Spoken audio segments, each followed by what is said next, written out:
César!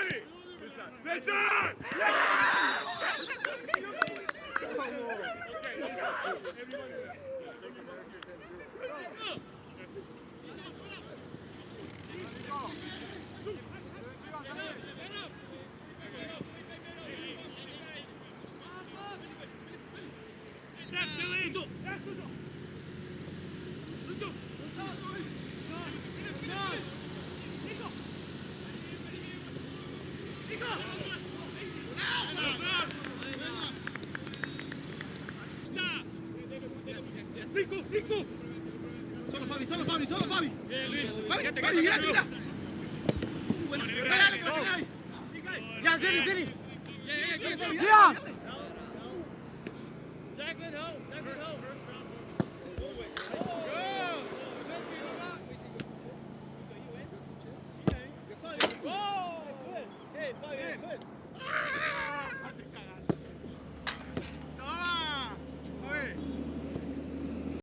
What did you guys see looking back at the Toronto game that you can use to bounce back this weekend against Cincinnati?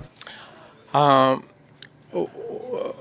think the most important part after that one game is recognize what really happened. And I thought the boys played well. And they had a good game. It was a part of the second half where we lost control of the ball, but we were in a good shape in any way. It's difficult to keep 90-plus minutes on you being dominating the game as we did in the first half. That worries us, and then trying to correct it, though, because the ambition is just to be consistent during the whole game and correcting the errors that we had at the end as well. That's probably the most painful part of it. But the boys just keep going. They're trying to get better. We understand it, and now we have another rival with and a high caliber too. But we just keep going. As you look at Cincinnati, obviously you got results against them last year, very similar shape, same coach and all that. What do you think you're expecting from them? Right, Cincinnati, they had a model that is very concrete. We know it. We have played them already last year. This coach hasn't changed much. I don't see many changes on the squad or the way they do it, and we're conscious about what we need to do good, and it's always a good match against them, and as I say, they have done a good job during the past years, so we have done it too, and we'll see. Profe, cuando ven cómo ha empezado el campeonato, solamente obviamente 2 victorias y los primeros 9 partidos, la pregunta, bueno, entran un mes un poco más pesado con los rivales que están ahí. ¿Han habido pláticas internas con el grupo en cómo pueden arreglar y conseguir estos resultados que ustedes han estado luchando un poco últimamente? Sí, siempre hay charlas, inclusive cuando tenemos una racha ganadora. Hay charlas también de cómo podemos mejorar eso, cómo podemos sostenerlo en el tiempo, cómo podemos incrementar nuestras posibilidades de gol y tener más solidez en la parte de atrás, cómo podemos mejorar nuestras secuencias, cómo podemos mejorar los jugadores individuales, cómo podemos desarrollar a los jugadores que no están jugando, a los que vienen de la academia, cómo podemos tener mucho más eficiencia cuando tenemos la pelota, cómo podemos tener eficiencia cuando no la tenemos. Y podría seguir otro minuto más diciéndote todo lo que hablamos en la semana. O sea, aquí se gane o se pierde, se trabaja. On the attacking side of things, we've seen you try different combinations of players. Last week we saw the wingers switched for about an hour in the game. What else can you do to create more volume in the opposition box so that you have more than a 1-goal lead? You know, we talked about that with the early goals. To have a little more comfort in these games going forward. We have a team that is always in evolution, we hope. And sometimes when you see scenarios like we have so far in this start of the season, it seems like it's not an evolution, but it's an involution. But nothing of both is real. It's just the dynamic of the game.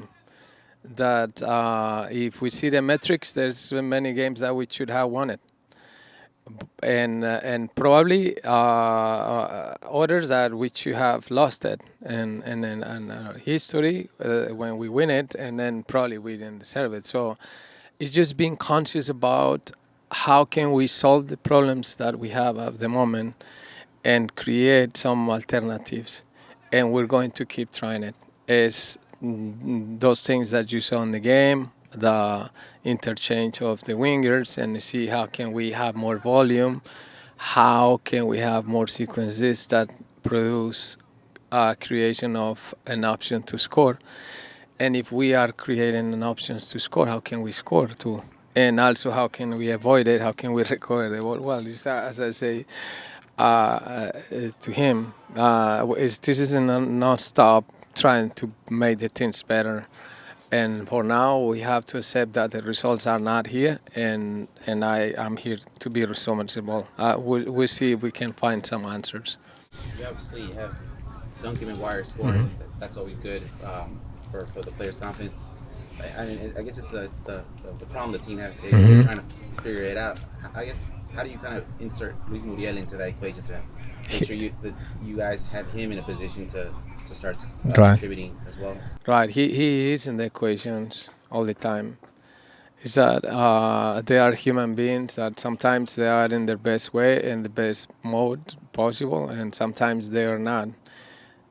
Just trying to be accurate with the selection of the guys that are going to represent our squad over the weekend is part of my job, and trying to be assertive on that part and trying to be precise on that decision is my job. If I don't do it, well, and then I don't want to blame the players. But they have also a responsibility just to be in their best moment every week possible. So, and then we select them up and see how can we make a good combinations, how can we get the best out of that squad with just one objective, the team first. This is not a team decided for one player. And in the case of Duncan and Luis, they can play both together. They show already that. They can play Duncan or Muriel, and we will see. What I repeat is that I hope that I can be precise to make that selection. David Brocolo left the game early last game, and Ramiro Enrique hasn't been a part of the squad also because of injury. Right. I don't know if there's any update to those players for this Saturday. Ramiro isn't ready, and Brecalo is day by day. Has progressed tremendously, so we see. We still have a couple days more. A number of players playing the number 10 role so far this season. Obviously, Mauricio locked that down last year, but this year it's been Nico, it's been Luis, Martin, Facu. How, obviously, all those players bring different styles of play to that position. How do you kind of find the right player for different moments, and which player fits that best in terms of the style of play that you want to play? Right. Showing consistency on what we look for, winning games, scoring goals, making assists, being the protagonism that we need, be the guy who can be in charge of the moments of the game, the guy who set the tempo of the game. And if he's not that guy, then probably the one who can make good decisions in the box. And then even though we are more direct, we have somebody else there that can provide heavy actions in the box. And when we see all those things and we're trying to select it, if we see that we're not accommodating yet to it, we have to keep searching for that. And then just keep trying different things until we have that regularity that obviously today we're still on the search, yes. Is that something maybe that if you guys are still searching for that right number 10, is that something perhaps you guys may have to go into the summer transfer window to find that player? If you guys don't find it within the group? I think we have good players. I do think that we have good players, and don't forget that Mauro was working with this group for 4 years, and day by day, game by game, it was hard just to see in a squad where he wasn't. But he's not here, and we have players who can do it and have done it before too, and players that I respect enormously, and players that have that capacity to do it, and we trust them. So thinking that we have to look for somebody else right now, for me, is probably too soon and too harsh, And we'll find a way. I say it again, and I say it sincerely. Just look at me. That I need to find the answers, but not the players. The players are working hard, and they're good professional players that can do it. I trust that they can do it. Hey, Robin. A lot has been said already about last week. How do you guys bounce back? Again, you get a home game here against a good Cincinnati team. First of all, it was a hard one to take with dropping those 3 points that late in the game. But it's just to take it in, move forward, and go through what happened, and then go to the next one.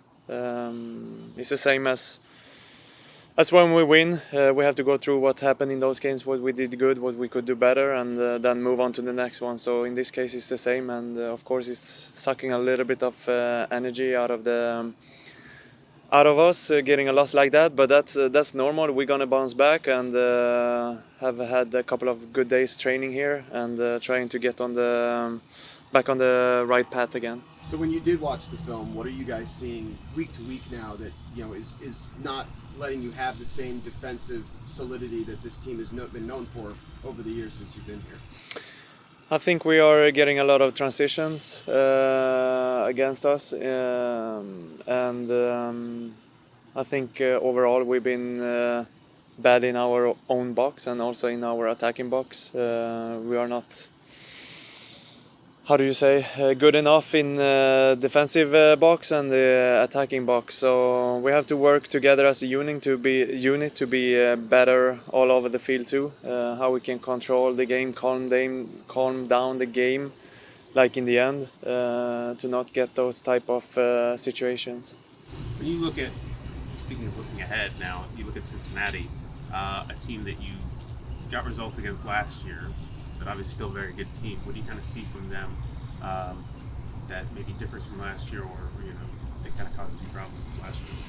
No, we know some small details about them. We're gonna have a video here later on to get from the staff to go through how they play. We have the basics of what they do, but we do know that they have some good players. That Costa guy there in the middle, linking the attacking guys together. We know he's good, and we need to be prepared on that one. And then we're gonna prepare during the last couple of days here into the game. So we're gonna be prepared, and we're gonna go for the 3 points. Last game, you had David start next to you, but obviously he came out injured and Rodri came in. How difficult is it to kind of adjust on the fly, just the different play styles of the No, it's not too different. I've been playing with Rodri for a couple of years now, and it was just unlucky for David to get that hit early in the game, and he couldn't continue, and that's just the way the game was, and there is nothing to do about it. Well, when you look at how the season's been so far for the team, obviously not the best start. Two wins in the first 9 regular season games. I know you guys only take it game by game, but this month right now, it's a pretty packed calendar with really tough opponents. How do you guys, I guess, mentally adjust to making sure you guys do get in that right path, like you mentioned moments ago? No, it's just continue working and believe in our process here. It was similar last year that we were struggling in the beginning of last year too, and that's the most annoying thing, that it's the same this year. But in the end of the day, we cannot put too much focus on that, because we are in this group working together and trying to bring those points in our account. So that's what we have to work for, and what everyone is putting in here day in and day out is the energy, and then we just need to get those connections and get everything better attacking wise and defending wise. I mean, when you're in a bad streak like this, everybody tries to find what's the problems, and everyone that looks onto the team also tries to be the ones who think they are the best about what we can do and what not. But we believe in our process here, and we're gonna continue putting the hard work in, and hopefully we get a change in the way it looks as of right now. You guys are back home, obviously, again this Saturday. How much of an urgency is it to go out there and get a result against the Cincinnati side? No, home or away, it doesn't matter. We have the urgency to get the points. It doesn't really have to match up the way that we wanted to in this period in the beginning of the season, unfortunately. So we really want those 3 points, and that's what we progressing this week to get those.